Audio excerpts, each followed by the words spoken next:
Hello everyone. आजकल एक question जो बहुत सारे बच्चे पूछ रहे हैं वो ये है कि ऑडिट को पढ़ना कैसे है। एक स्ट्रेटेजी तो समझाओ ताकि हम इस सब्जेक्ट को स्ट्रेटेजिकली कवर कर सके, और क्योंकि थ्योरी सब्जेक्ट है तो हम इसमें ज्यादा से ज्यादा मार्क्स को स्कोर कर सके। तो आपके इन सभी क्वेश्चंस का आंसर देते हुए हमने एक छोटा सा वीडियो बनाया है ताकि आप स्ट्रेटेजिक तरीके से अपनी पढ़ाई कर सके। तो इसके लिए सबसे पहले हम लोग ये देखते हैं कि हमारा पेपर बनता किस तरीके से और हमसे पेपर में क्या क्या पूछा जाता है। हम सबको पता है कि हमारा जो ऑडिट का पेपर है वो पेपर यहाँ पे दो पार्ट्स के अंदर डिवाइड होता है। उन दो पार्ट्स के अंदर एक पार्ट जो सबसे पहले हम लोग देखते हैं वो आता है आपका एमसीक्यू का पार्ट, और दूसरा जो आता है वो आता है आपका क्वेश्चन आंसर्स का पार्ट। क्वेश्चन आंसर्स आपके 70 मार्क्स के आते हैं और वहीं एमसीक्यू जो आपके आते हैं 30 मार्क्स के आते हैं। सबसे पहले हम हमारी स्ट्रेटेजी जो है ना आपके एमसीक्यू को लेकर क्लियर कर लेते हैं, क्योंकि हमें पता है कि पेपर एमसीक्यू का जो है 30 मार्क्स का है और उसमें वन लाइनर एमसीक्यू तो बिल्कुल भी नहीं आता है। तो जो भी एमसीक्यूज आते हैं वो केस सिनेरियो बेस्ड आते हैं या फिर इंडिपेंडेंट केस स्टडीज आती हैं। ये सारे के सारे क्वेश्चंस किस तरीके के आते हैं हमने आपको पहले भी एक्सप्लेन कर रखा है आपके इंट्रोडक्टरी वीडियो के अंदर। अब यहाँ पे क्योंकि क्वेश्चन सारे केस सिनेरियो बेस्ड है और वन लाइनर एमसीक्यू कोई भी नहीं है, तो एक गलती जो आप लोग कभी मत करना कि आप अपने स्टडी मटेरियल की एक एक लाइन को रीड करने बैठ रहे हैं। अगर आप एक एक लाइन को रीड करेंगे तो उसका कोई खास बेनिफिट होने वाला नहीं है। सारे के सारे एमसीक्यू तुम्हारे कॉन्सेप्ट के ऊपर बेस्ड आएंगे। तुम्हें कॉन्सेप्ट क्लैरिटी कितनी ज्यादा है, तुमको नॉर्मल नॉलेज कितनी ज्यादा है, तो इसके लिए आपको अपने कॉन्सेप्ट्स को स्ट्रॉन्ग करने की जरूरत है। स्टडी मटेरियल की एक एक लाइन को बार बार रीड करने की या बार बार पढ़ने की कोई जरूरत नहीं है। इस चीज के लिए आप अपने टाइम को बिल्कुल भी वेस्ट मत करना कि आप बार बार ये देख रहे हो कि स्टडी मटेरियल में जो भी लिखा हुआ है, क्या लिखा है, कहाँ लिखा है, कैसा लिखा है, यार दो मॉड्यूल्स हैं, कहाँ कहाँ रीड करोगे। इसलिए यहाँ पर इन 30 मार्क्स के लिए आपको अपना पूरा का पूरा फोकस अपने कॉन्सेप्ट्स पे करना है। अरे जब 30 मार्क्स के लिए कॉन्सेप्ट पे फोकस कर रहे हो तो 70 मार्क्स के लिए भी तो वही करना है। इन 70 मार्क्स के आंसर्स को लिखा कैसे जाता है ये बात हम लोग ऑलरेडी डिस्कस कर चुके हैं। ये भी एक वीडियो के अंदर मैंने आप लोगों को पहले बताया हुआ है। इन दोनों वीडियोस के बारे में मैं लिंक जो है आपको डिस्क्रिप्शन बॉक्स में डलवा दूंगी। अब ये तो आपको पता है कि आंसर राइटिंग करनी कैसे है, बट इस आंसर राइटिंग को करते वक्त हम लोगों को कौन से चैप्टर पे कितना फोकस करना है और स्ट्रेटेजिकली किस चैप्टर को पहले पढ़ना है और किस चैप्टर को बाद में पढ़ना है, इस बात को हम लोगों के लिए जानना बहुत ज्यादा जरूरी है। तो हम लोगों को पता है कि हमारे पास में ऑडिट के अंदर टोटल 11 चैप्टर्स आ जाते हैं। अब इन 11 चैप्टर्स का बाइफोगेशन हम लोग चैप्टर बाय चैप्टर देख लेते हैं कि पहले क्या पढ़ना चाहिए, बाद में क्या पढ़ना चाहिए। इन चैप्टर्स में हमारे पास कुछ चैप्टर्स ऐसे हैं जो कि स्टडी मटेरियल के अंदर आपको एस के ऊपर बेस्ड है, और कुछ चैप्टर मिक्स्ड है जहाँ पे ऐसे भी है और आपकी अदर थ्योरी भी लिखी हुई है, और कुछ चैप्टर्स तो प्लेन थ्योरी बेस्ड के ऊपर आती है। अगर मैं पहले एस के बेसिस पर देखूं, अगर आप पहले एस को कवर करो, ये एस भी तुम्हारा 50% ऑफ थ्योरिटिकल पेपर बन जाता है। अगर मैं पहले एस की तरफ देखूं यहाँ पर, तो एसए से रिलेटेड मेरे पास में जो प्योर एसए से रिलेटेड है वहां मेरे पास में चैप्टर नंबर 4 आ जाता है, चैप्टर नंबर 6 आ जाता है, चैप्टर नंबर 7 आ जाता है, चैप्टर नंबर 8 प्योरली एसए ही है जिसके अंदर आपको कारो 2020 भी लिखकर दे रखा है। इसके बाद में आपके पास में एक चैप्टर नंबर 2 आ जाता है जो आपका एसए में ही काउंट हो सकता है। अब मेरे पास में कुछ अदर थ्योरी वाइज चैप्टर आ जाते हैं। चैप्टर नंबर 1 आधा ऐसे है और आधा अदर थ्योरी में आ जाता है आपका। चैप्टर नंबर 3 भी कुछ इस तरीके से ही है जहां पे आधा ऐसे और आधा थ्योरी है। वैसे देखा जाए तो चैप्टर नंबर 3 को भी ना आप इसी के अंदर रख लो, क्योंकि मेजॉरिटी पोर्शन इसका थ्योरी का नहीं है बल्कि ऐसे इसका ही है। फिर आपके पास आता है आपका चैप्टर नंबर 5 जो कि आप लोगों को भी पता है कि तो बिल्कुल ही audit of items of financial statement के बेसिस पर बना हुआ है। चैप्टर नंबर 5 के बाद में आपके पास आता है चैप्टर नंबर 9, फिर आता है चैप्टर नंबर 10 और चैप्टर नंबर 11। इसका मतलब कि सारे चैप्टर्स आपके 50-50 पोर्शन के अंदर बटे हुए हैं।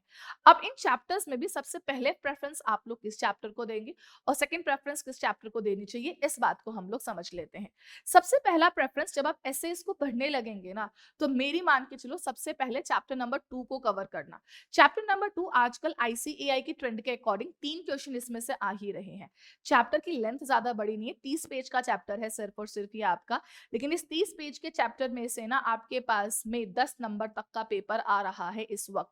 तो सोचिए 30 पेज पेज पढ़ के 10 नंबर मिल सकते हैं, वेरी स्मार्ट स्टडी, अच्छा मौका है। तो सबसे पहली प्रेफ़रेंस जो आपको देनी है यहाँ पर, ये इस चैप्टर को देनी है कि हाँ जी, ये चैप्टर तो बढ़िया रहेगा। फिर आपके पास आता है चैप्टर नंबर 6। चैप्टर नंबर 6 को आप अपने सेकंड प्रेफ़रेंस पे रखिएगा। ये चैप्टर भी 10 से 11 पेजेज़ का है और यहाँ से भी एक क्वेश्चन आता ही आता है मोस्ट ऑफ द केसेज़ के अंदर। चैप्टर नंबर 6 भी आपका एक अच्छा प्रेफ़रेंशियल चैप्टर हो सकता है। उसके बाद आपके पास में आता है chapter number 4, chapter number 7 and chapter number 8। अब देखिए यहाँ पे चैप्टर नंबर 4 ना अपने आप में बहुत बड़ा चैप्टर है, बट यहाँ से क्वेश्चन 2 या 3 उठकर आते हैं आपके पास में। और ऐसे ही आपका चैप्टर नंबर 7 है। चैप्टर नंबर 7 में भी मेरे पास में 6 एसए लिख के दे रखे हैं, बट क्वेश्चन 6 में से कोई 2 ही आने वाले हैं। तो आपका चैप्टर नंबर 4 अगर देखा जाए तो उसकी वेटेज 3 क्वेश्चन की रहती है। चैप्टर नंबर 7 की वेटेज 2 क्वेश्चन की रहती है।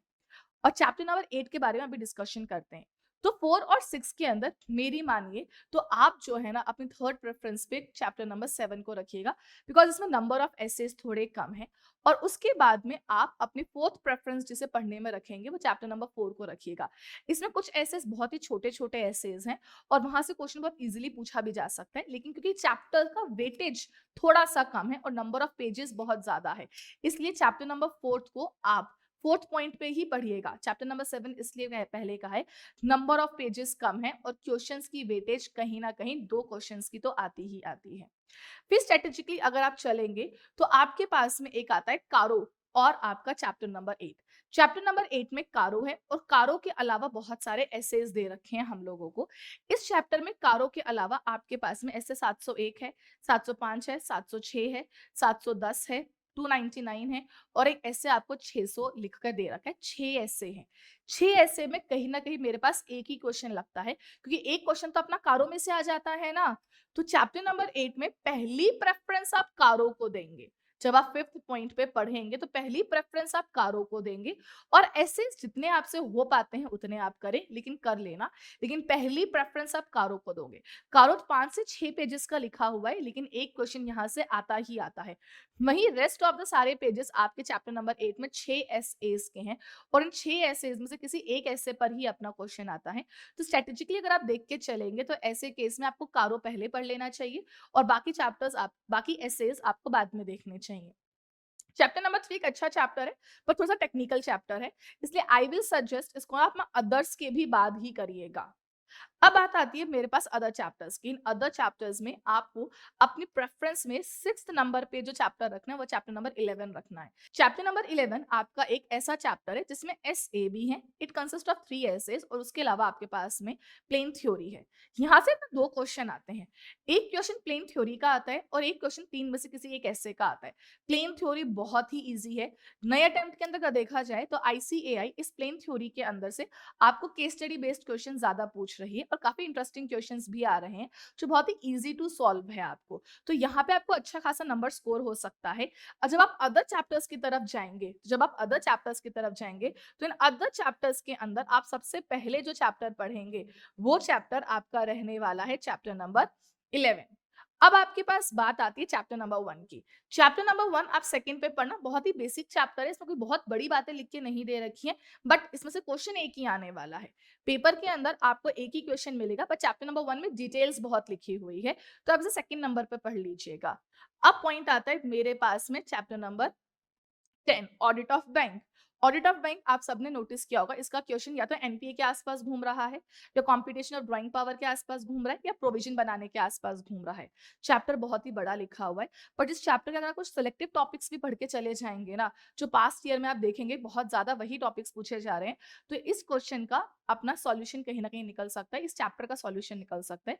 बिकॉज चैप्टर का लेंथ जो है वो कहीं ना कहीं 60 से 70 पेजेस का आपको दे रखा है, बट एक ही क्वेश्चन पेपर के अंदर आएगा। अभी जो लेटेस्ट एग्जाम आया था उसके अंदर आपके पास एक केस स्टडी बेस्ड क्वेश्चन आया था इस चैप्टर में से, and to be very frank case study based question भी इन्हीं 3-4 टॉपिक में से ही उठकर आया था। तो अगर आप पेज नंबर 20 ऑनवर्ड्स जो एडवांसेस लिखा हुआ है 20 ऑनवर्ड्स अगर आप ढंग से पढ़ लेंगे तो इस चैप्टर का क्वेश्चन ऑलमोस्ट वहीं से ही कवर होता है, तो बहुत ही ईज़िली वो चैप्टर भी आप लोगों का हो सकता है। अब सबसे बड़ी दुविधा इन 2 चैप्टर्स की रहती है, चैप्टर नंबर 5 और चैप्टर नंबर 9। मैम कितना भी पढ़ लें, ये चैप्टर तो याद ही नहीं रहता। अरे तो याद करने के लिए कह भी कौन रहा है? तुम इस चैप्टर को ना सिर्फ़ और सिर्फ़ अच्छी तरीके से रीड करते हुए चलो। जिस दिन भी तुम अपना ऑडिट पढ़ने लगो, डेली एक-एक टॉपिक इन चैप्टर्स का रीड करो and when I am saying read ना, प्लीज़ ब्लाइंड रीडिंग मत करना। ऐसा नहीं होना चाहिए कि तुम्हारे दिमाग में कुछ और चल रहा है, तुम्हारी आँखों के आगे कुछ और चल रहा है और तुम्हारे कान कुछ और ही सुन रहे हैं। दिमाग में कोई और घटना ही नहीं घटनी चाहिए, दिमाग में वही चीज़ प्रोसेस होनी चाहिए, जो चीज़ तुम लोग रीड कर रहे हो, अदरवाइज़ आपकी रीडिंग कंप्लीटली ब्लाइंड रीडिंग कहलाएगी। तो ब्लाइंड रीडिंग मत करो यार, चैप्टर नंबर 5 और चैप्टर नंबर 9 की पूरी कॉन्शियसनेस के साथ में रीडिंग लगाओ, चैप्टर ऑटोमैटिकली हो जाएगा। यू विल फील चैप्टर में मोस्टली एक ही बात को काफ़ी अलग-अलग तरीके से लिखा गया है, तो चैप्टर तो बहुत ही सिंपल चैप्टर है। चैप्टर नंबर 5 के नए ट्रेंड के अकॉर्डिंग देखा जाए तो 2 क्वेश्चन देखने को मिल सकते हैं। सिमिलरली चैप्टर नंबर 9 के भी 2 क्वेश्चन देखने को मिल सकते हैं। थोड़ा-सा इस स्ट्रैटेजी के साथ में चीज़ों को एग्ज़ामिन करने की कोशिश करो, इसके अकॉर्डिंग प्रिपेयर करने की कोशिश करो। होप कुछ तो बेटर हो ही जाएगा। All the best for your exams. I hope आप सभी बहुत अच्छे से प्रिपेयर करेंगे और आप सब लोगों का रिज़ल्ट बहुत अच्छा आने वाला है। All the best.